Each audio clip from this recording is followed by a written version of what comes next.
La charla del día de hoy se llama La insaciabilidad del ego en el camino espiritual. Y, y bueno, pues eh,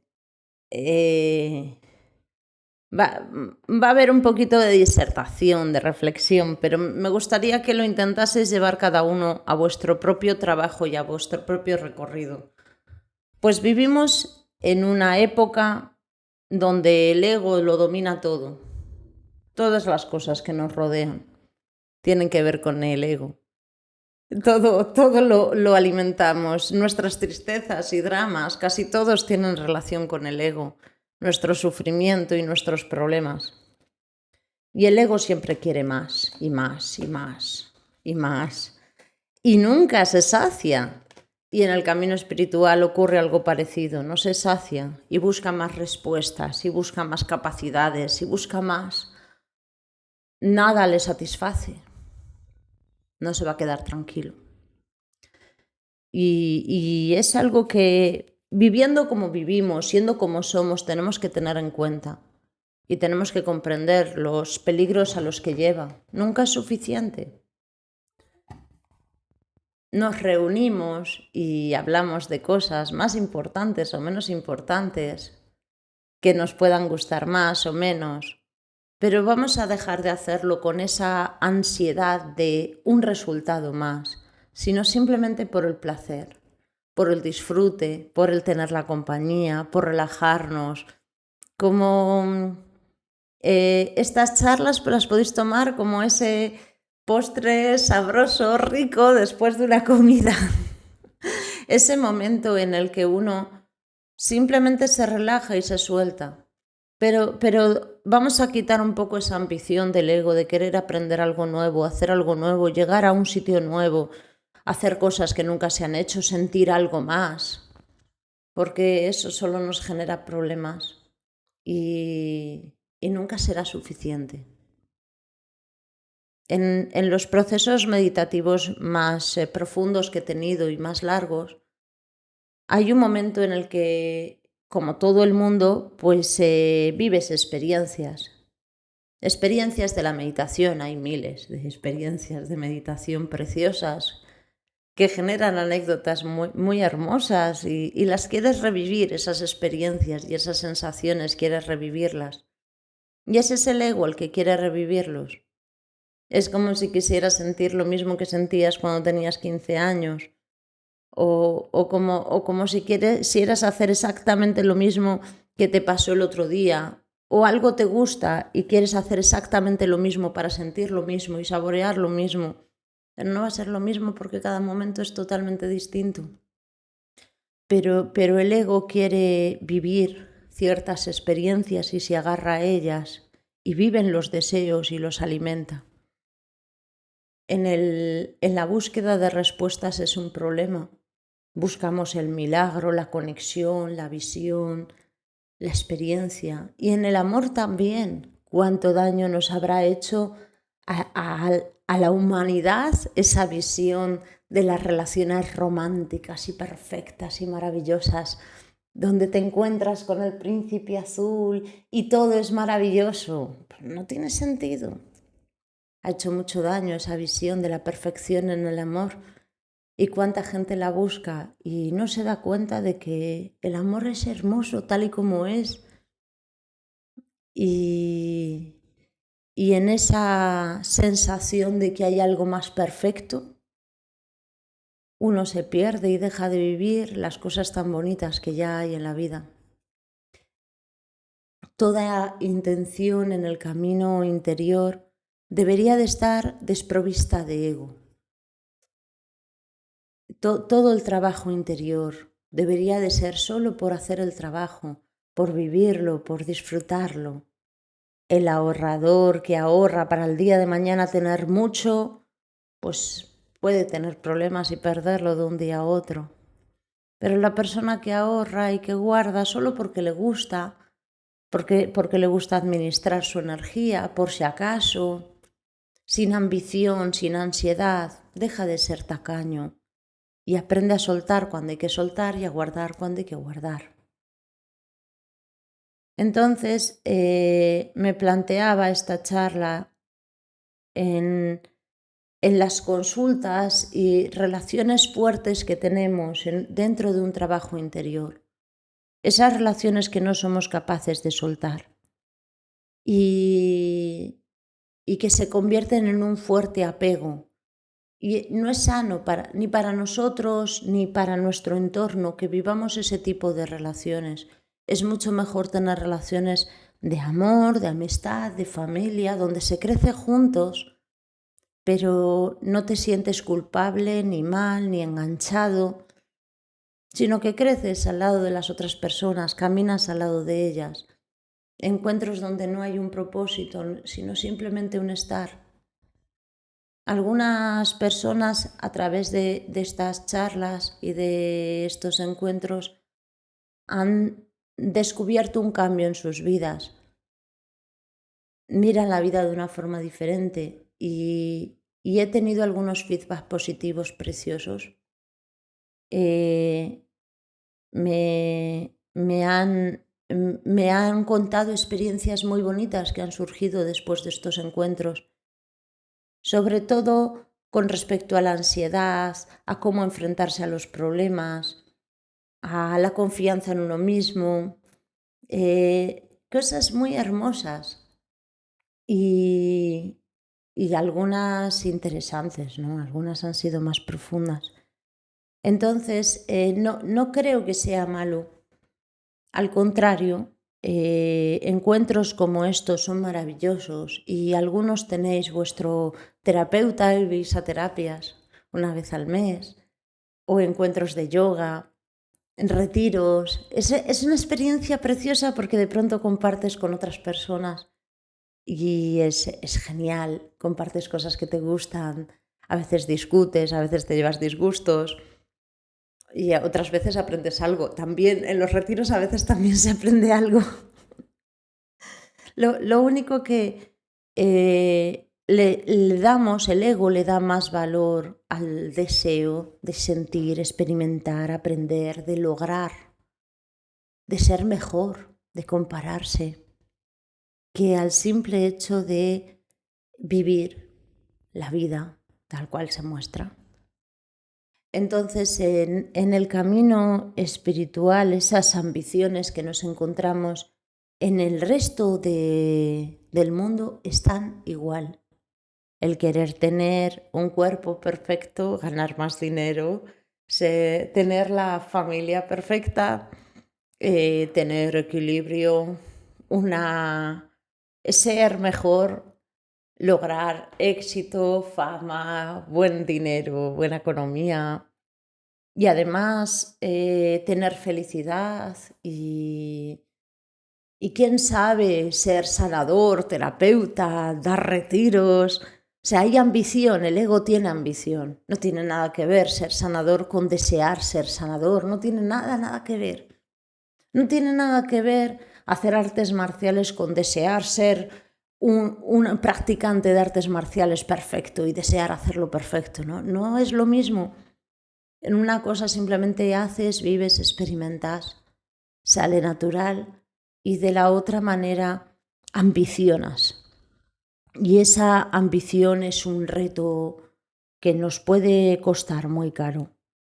Y en todo, hasta cuando queremos curarnos de algo, sanarnos de algo, esa ambición y ese deseo puede ser contraproducente porque no aceptamos la realidad o no la queremos ver o vivir.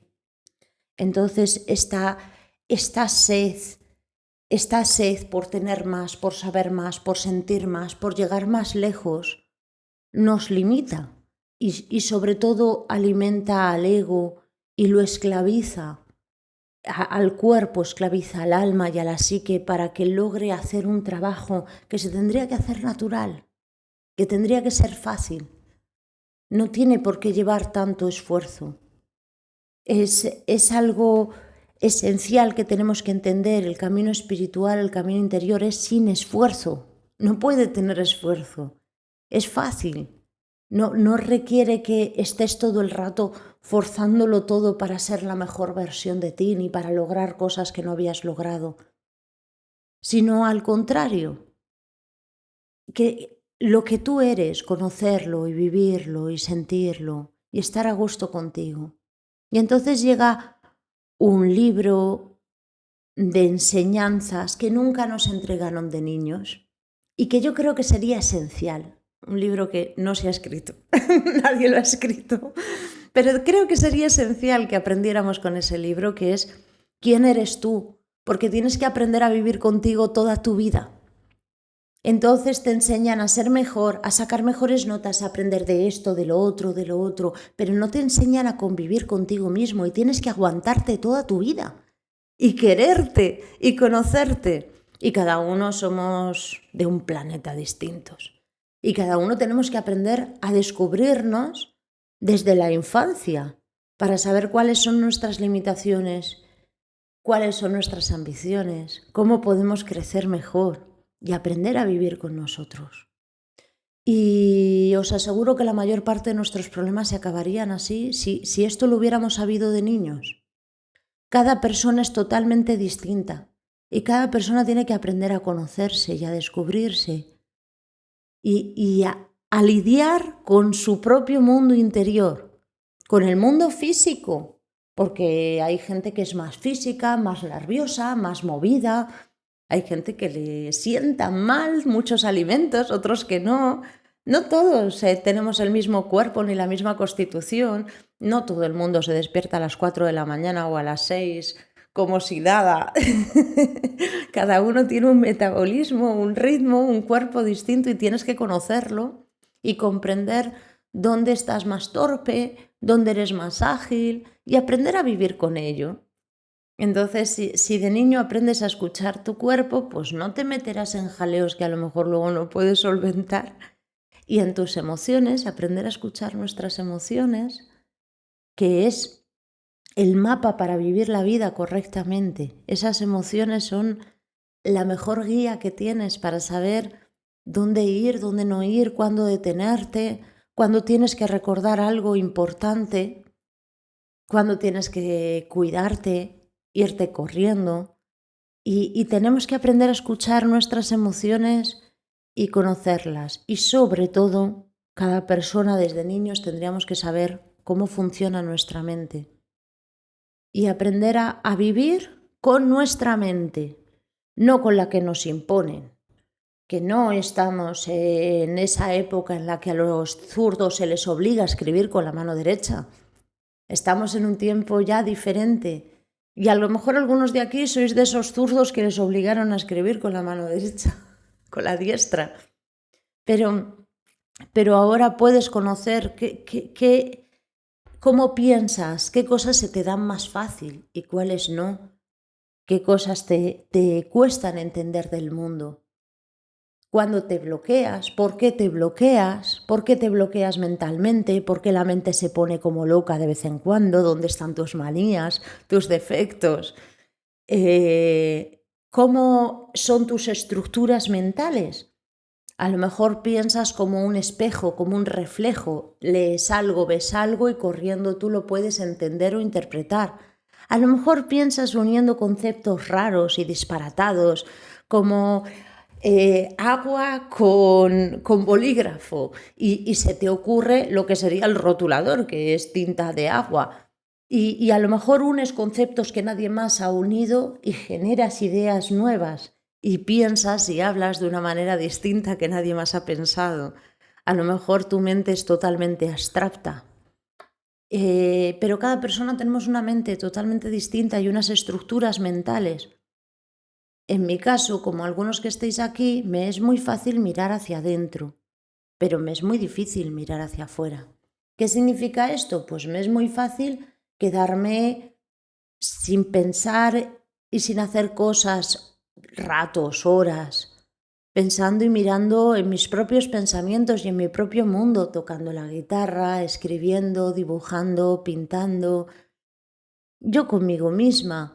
Y podría estar así toda una vida, pero sí que tengo que hacer esfuerzos para relacionarme con la gente, para las cosas comunes del día a día que para la gente le resultan fáciles. Entonces, saber este tipo de cosas y comprenderlas, si de niños supiéramos que tenemos que crecer con nosotros mismos y vivir con nosotros mismos siempre, diríamos, vale, pues voy a conocerme. Antes de intentar cambiarme, voy a conocerme. Y ese es el camino espiritual, es voy a mirar hacia adentro y a conocerme. ¿Cómo soy? ¿Quién soy? ¿Qué siento? Y entonces no hay ambición, no hay ansiedad, no quieres más, ni ser mejor, porque no hay una necesidad de proyectarte hacia afuera tan grande, ni de ser hacia afuera tan grande. Ya no buscas la fama, ni el reconocimiento, ni arreglar el mundo para que sea mejor. Solo conocerte, estar contigo, sentirte, aprender a quererte, a descubrirte. Y entonces en ese camino espiritual toda esa ambición del ego y esos deseos del ego se van solos. No va a salir porque el ego busca la separación y busca marcar límites entre tú eres el de fuera y yo soy el de dentro. Y yo soy mejor, o yo soy más grande, o yo soy más triste, o yo he sufrido más, o yo he aprendido más cosas. Ese sería el ego. Yo he llegado más lejos, yo he hecho esto y tú no lo has hecho.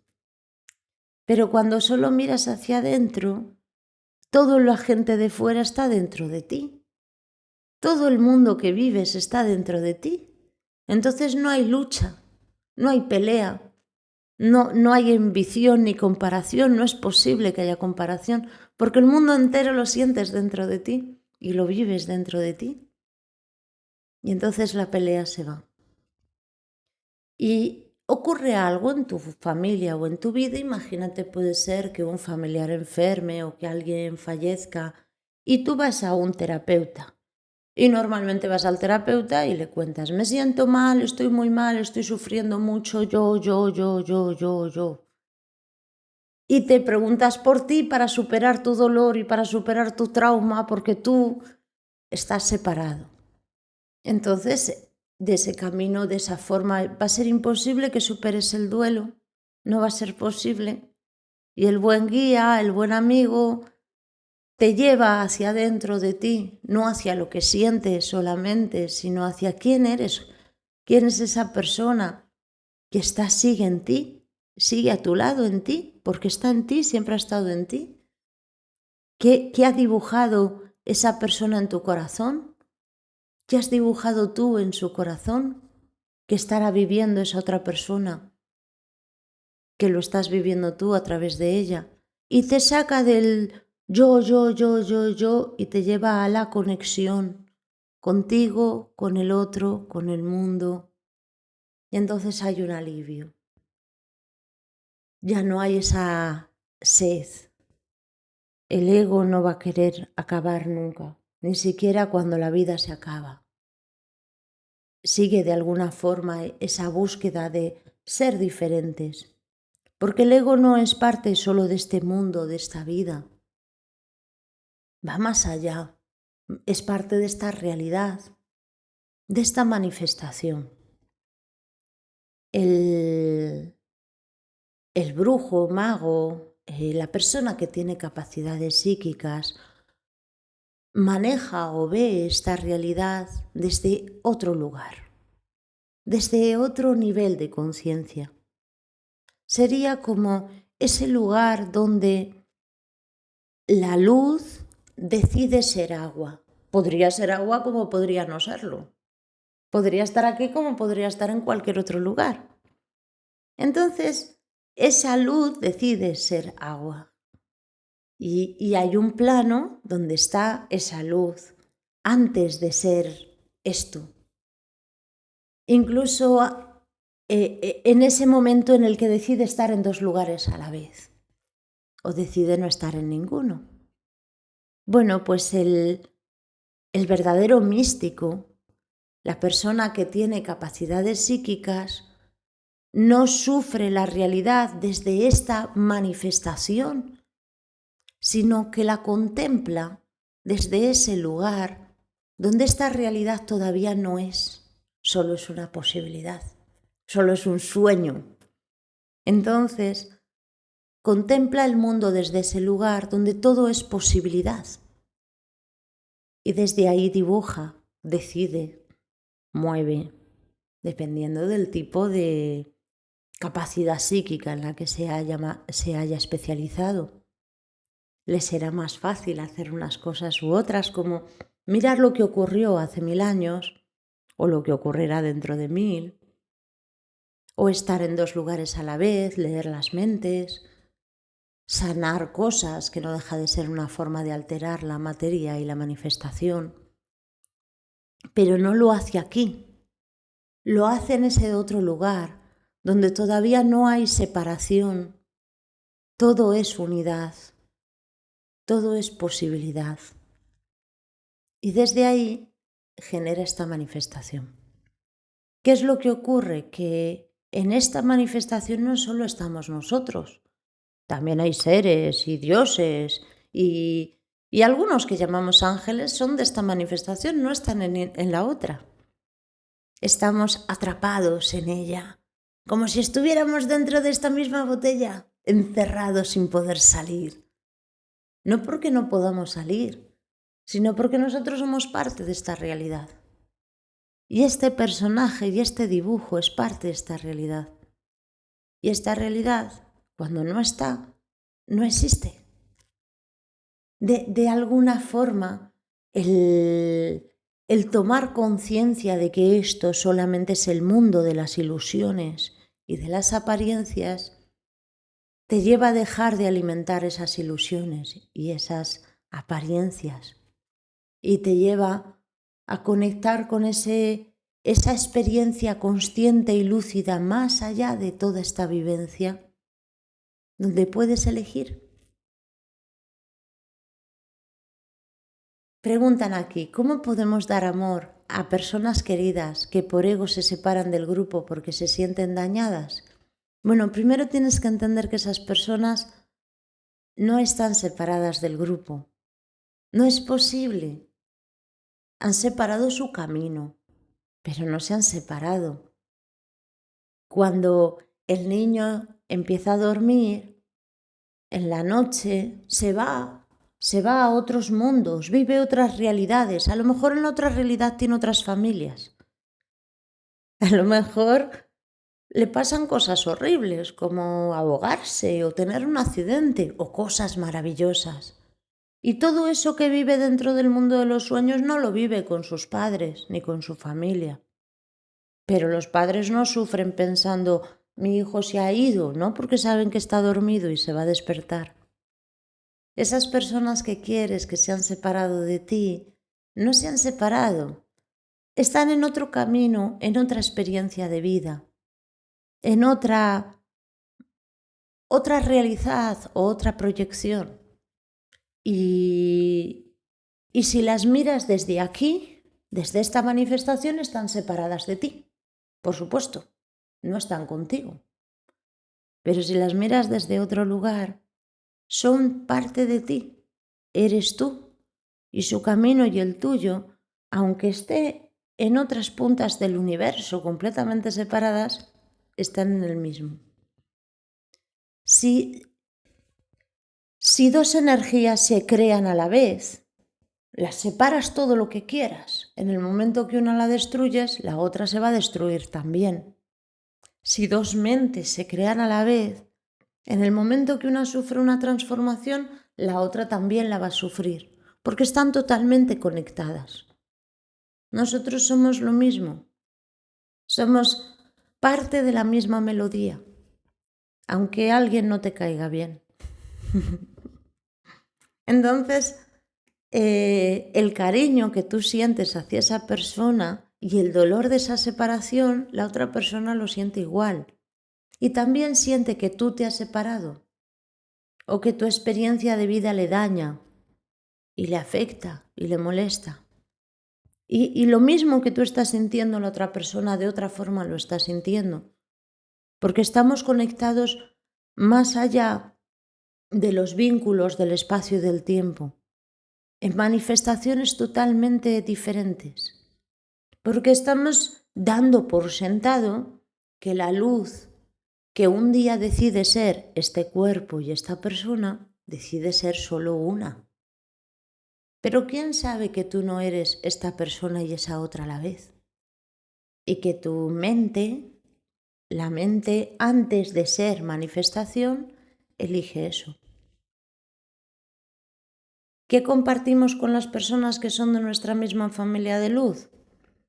Ese es otro tema mucho más minúsculo, mucho más chiquitito. Esta manifestación, dentro ya de esta manifestación o de este juego o de este teatro, pues hay otros planos, otras dimensiones, seres, y hay grupos de almas que se crean a la vez. Y esas almas comparten muchas cosas, sobre todo comparten la historia, porque en el alma se graba la historia. En el alma grabas todas las experiencias, todo cuanto estoy viendo y sintiendo a vosotros se graba en el alma. Pero el espíritu no graba, es fresco y luminoso, solo es luz. Así que el espíritu no va a grabar ningún detalle. Lo experimenta todo a la vez, pero no tiene impronta de ningún tipo. La familia de luz corresponde a la conexión del alma. Es una manifestación de esto, de este mundo que vivimos, de un experimento determinado. Cuentan que antiguamente unos seres que vivían muy elevados, pues se aburrían en su mundo. No necesitaban comer, no hablaban y vivían así, contemplando el vacío. Y se aburrían. Entonces decidieron crear una manifestación para vivir en ella. Y empezaron a investigar en el agua. Y crearon unos seres muy grandes que sobre todo hacían sonidos, similares a lo que podríamos llamar las ballenas. Y recorrían grandes distancias por el agua, sintiendo el agua y el movimiento. Y les gustó. Ese fue su primer experimento y les gustó. Así que decidieron seguir investigando, hasta que llegaron a estas formas complejas. Y las dejaron ser. Y dijeron, bueno, a través de esas formas podremos vivir algo. Luego vinieron otros seres de otros lugares y vieron esas formas un poco torpes con todo ese potencial y se aprovecharon. Eso cuentan las leyendas raras y las historias raras. El alma fue una especie de experimento y en las creaciones de las almas las familias de luz se generaron. Con tu familia de luz compartes esa sensación de la historia y todo lo que tú has vivido ellos lo viven. Sois partes de los mismos retos y de los mismos objetivos y tienen leyes y normas. Y se supone que cuando falleces vienen a buscarte, pero algunos no, Algunos los dejan ahí y dicen, bueno, que aprenda ya, a ver si viene. Entonces esa familia de luz sí está ahí, no solo en la vida, más allá de la vida.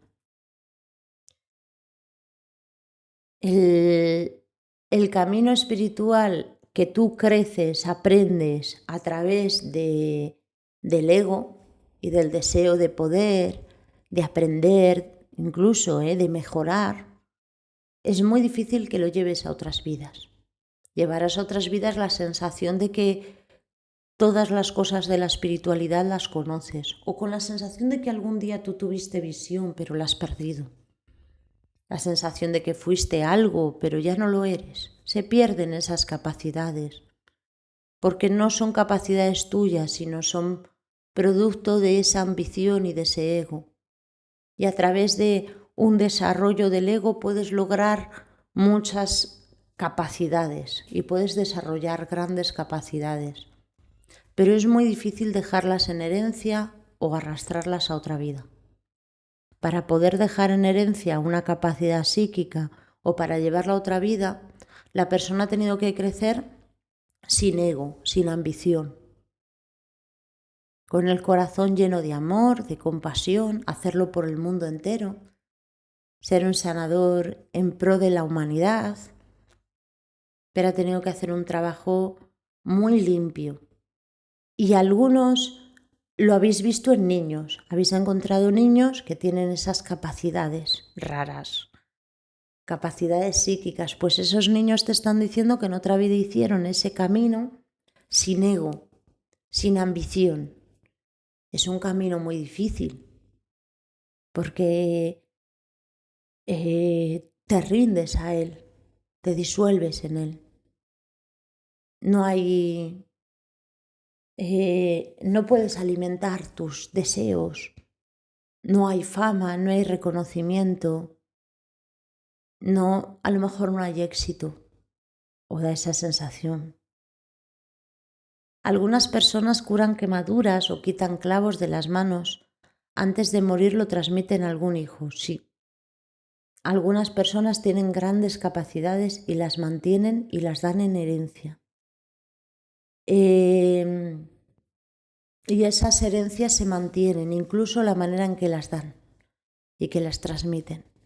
Pero también tenemos que entender que, por ejemplo, antiguamente las mujeres libres se consideraban pues muy guarras, que se liaban con cualquiera, que rompían matrimonios y si no, eran brujas. Entonces, claro, yo prefiero ganarme la fama de bruja, ¿eh? Si soy una mujer libre, pues prefiero ganarme la fama de bruja que de la otra. Entonces hay muchas historias de brujas que no eran brujas, solo eran mujeres libres que no estaban casadas o que habían tenido hijos solteras, que eran viudas y que hacían la vida y hacían lo que les daba la gana. Y en las épocas en las que eso se veía mal, pues entonces las mujeres dijeron somos brujas. Y además para que a los hijos los protegiese y nadie los hiciese daño, dijesen cuidado que le he pasado mi don. Si quiere él con una mala mirada te mata, no le hagas daño. Había que proteger, ¿no? Y hay muchas historias de brujería que solamente son para meter miedo, no quedaba otra. Pero hay otras que son ciertas y los dones sí se pasan y los transmites a quien sientes que lo va a cuidar. No lo transmites a cualquiera, pero sí, y se pasan normalmente antes de morir. Tienes que tener cuidado en qué momento y hacerlo perfecto, si no, no va bien. En mi familia sí ocurre, justo antes de morir la persona, en el momento que se está muriendo, pasa el don. Y a veces se salta una generación, pero lo hacen, y lo hacen en presencial, no mental. Preguntan aquí, ¿las personas que hacen un trabajo para desvincularse de la familia, tanto antepasados como los que viven ahora, lo que pueden hacer, siguen de alguna forma conectados a la familia? Sí, no es posible desconectar de la familia. Es una moda que creo que va a pasar factura, el deshonrar a nuestra familia. Da lo mismo lo mala que haya sido esa familia, el daño que te haya hecho. Deshonrar a la familia y a los mayores va a pasar factura a las siguientes generaciones que lo están haciendo y lo están viviendo. Va a ser bastante duro. Y considero que necesitamos ese lazo. Aunque sea una persona huérfana, necesita esos lazos. Los lazos de la familia van mucho más allá de la historia. Nuestra sangre, nuestros órganos, el color del pelo, los ojos, la piel, tienen la historia de nuestros antepasados.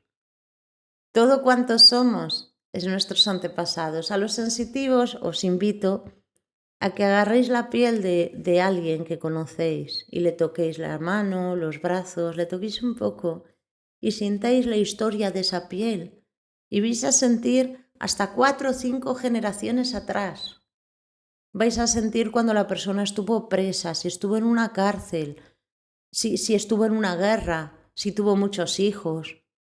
si vivió cerca del mar, vais a sentirlo en la piel de su descendiente, en vuestra piel, en vuestras células está la memoria de vuestros antepasados, no se puede borrar. Puedes desligarte del karma.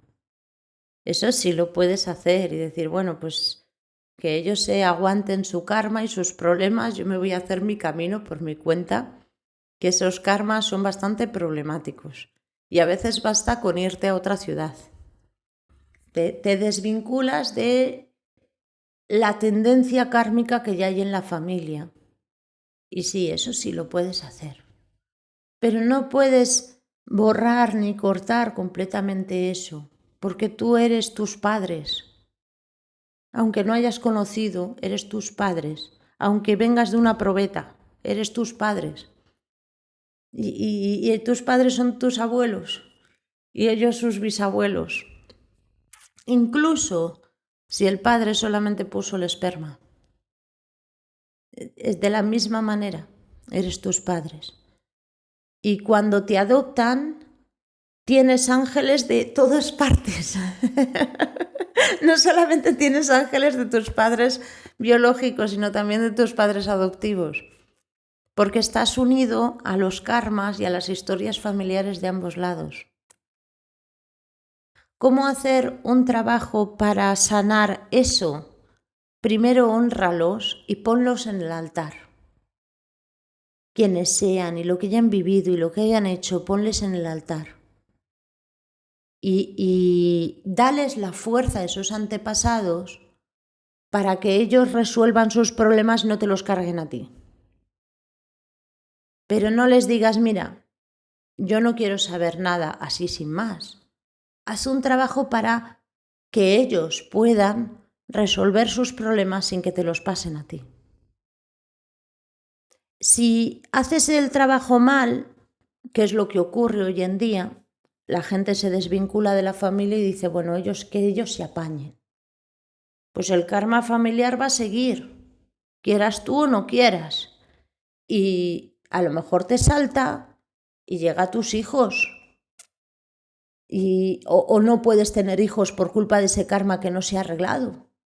O a lo mejor ese karma va a tus hermanos. Pero ese karma va a seguir porque nadie lo ha resuelto. Ese dolor familiar, esa historia familiar, va a seguir porque no has querido hacerte cargo de ella. Y si tu alma ha llegado a reencarnarse en una familia, también tienes que plantearte por qué estoy aquí, qué me ha traído aquí, antes de renegar de ellos. Cuando ensalzas a estos antepasados, los colocas en el altar, de una forma u otra, sus dones, virtudes, sus memorias, las cosas más bonitas también llegan a ti.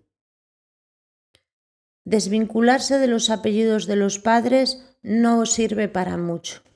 Sirve para que las entidades familiares no te encuentren, para que el fantasma ese del abuelo, que no hay quien la aguante, no pueda encontrarte, porque el fantasma del abuelo está buscando el apellido concreto. Pero como no lo tienes, pues no le queda tan claro si tú eres esa persona o no. Pero no te desvincula de su historia. Todavía tienes el karma de ese personaje y lo que pasa que ese espíritu no puede llegar a ti. Entonces, en Asia, en las tradiciones asiáticas, que es donde hay apellidos y se honran, en España no hay apellidos, son familias. Y tú eres de la familia tal que viven en esa casa. Todos son la familia tal. Ahora ya sí hay apellidos, pero lo que dice nuestro apellido es que somos de esa casa. Es algo totalmente distinto porque necesitamos sentir que tenemos una casa, que tenemos una familia. Si no tenemos familia y no tenemos casa, nos sentimos pues como nos sentimos casi todos ahora mismo. Que nadie nos va a ayudar, que si nos pasa algo nos quedaremos sin nada. Pero los europeos históricamente no tendrían apellido, sino casa familiar. Y el desvincularte de la casa es volverte un vagabundo, un errante. es empezar de cero, crear una casa nueva. Es una sensación muy dura, muy difícil. Pero en Asia sí existen los apellidos y se honran. En Japón sobre todo se honran. Es lo más maravilloso tener tus apellidos.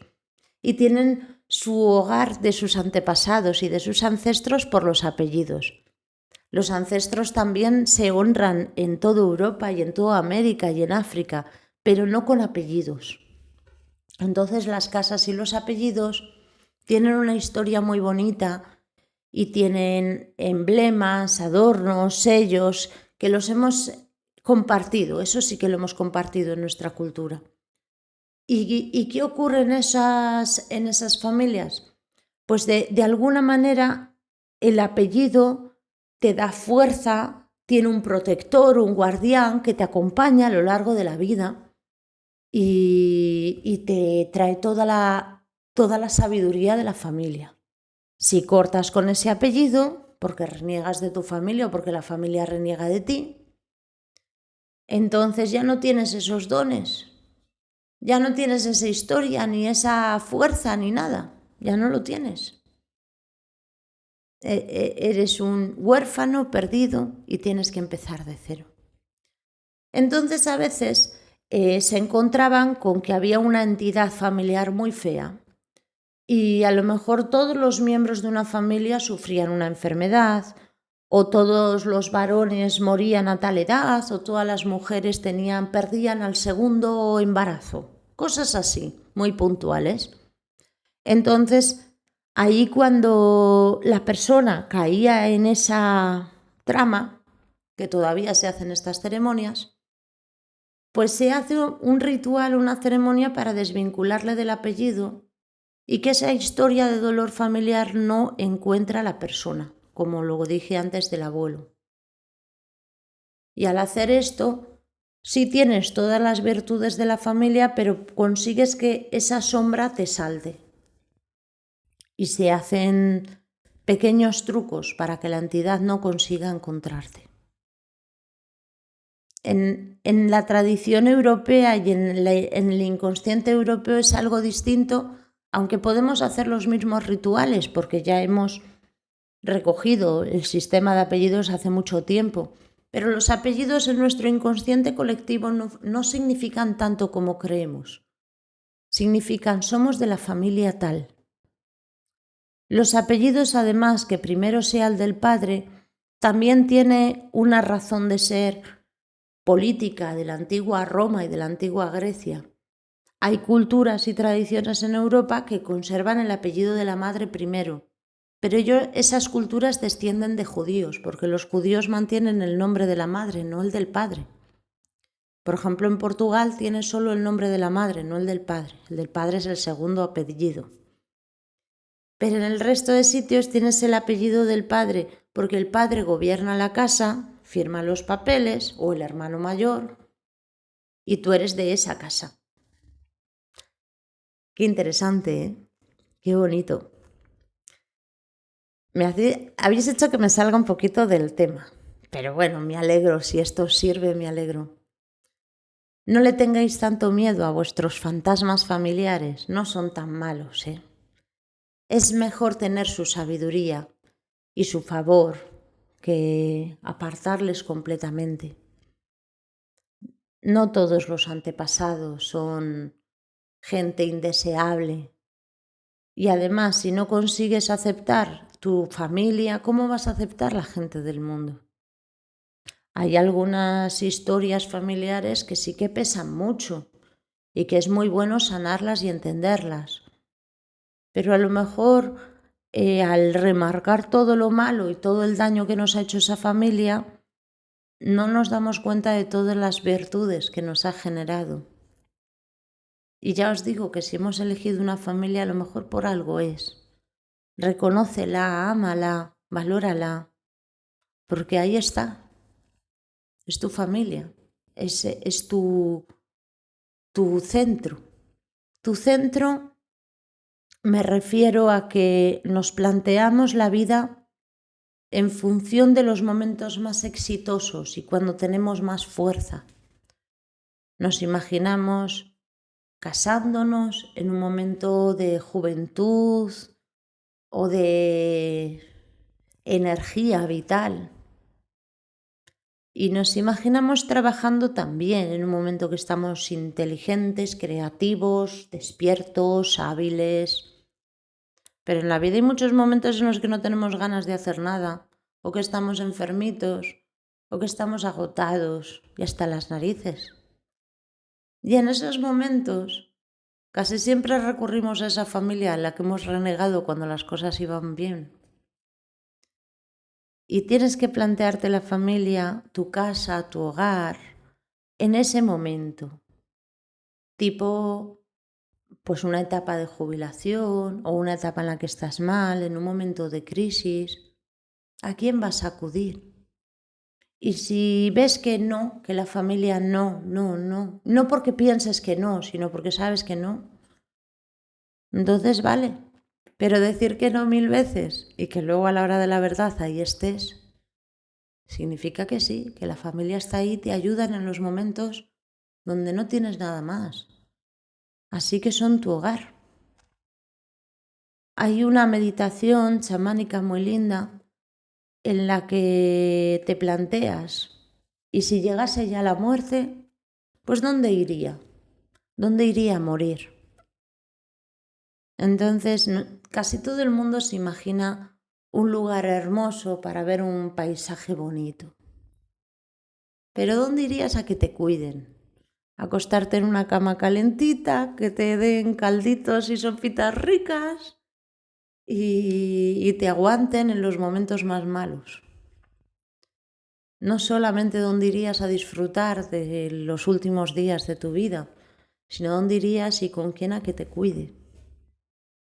Y en esta meditación muchas veces vemos a esos padres de los que hemos podido renegar. Entonces eso señala que esos padres no son tan tóxicos ni tan malos como creemos. Están ahí. Claro que hay excepciones, ¿no?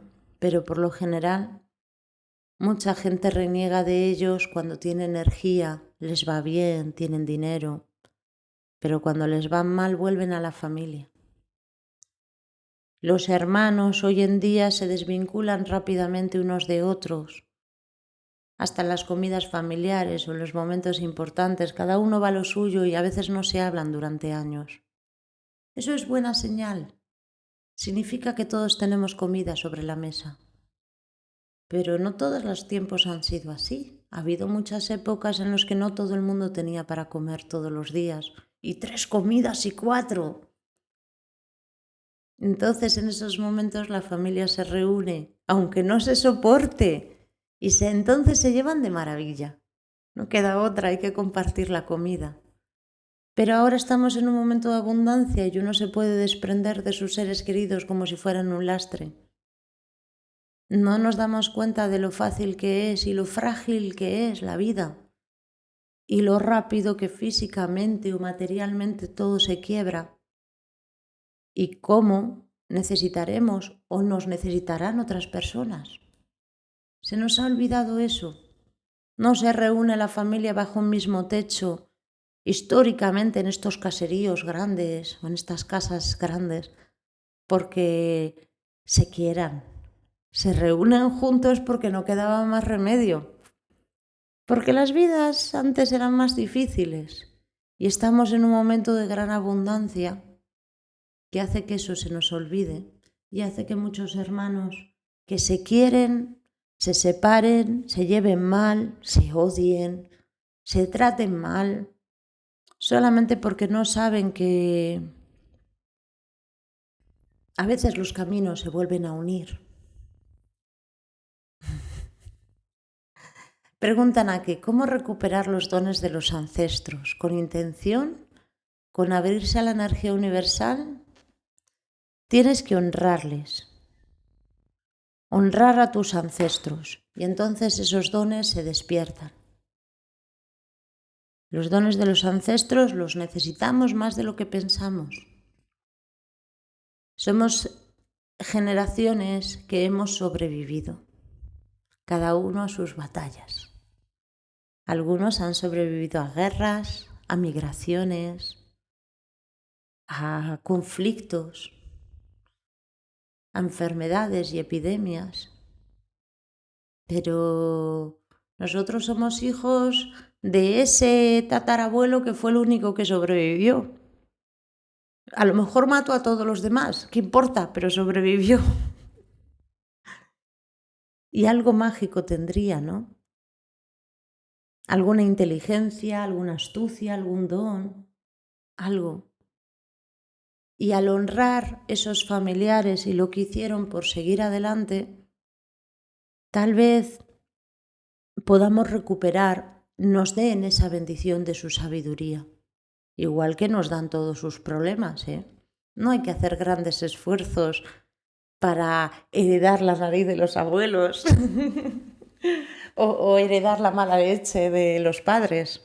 Yo creo que mucha gente no hacemos ningún esfuerzo para heredar la mala leche de nuestros padres, así que tampoco creo que tengamos que hacer mucho esfuerzo para heredar su sabiduría ni su cariño.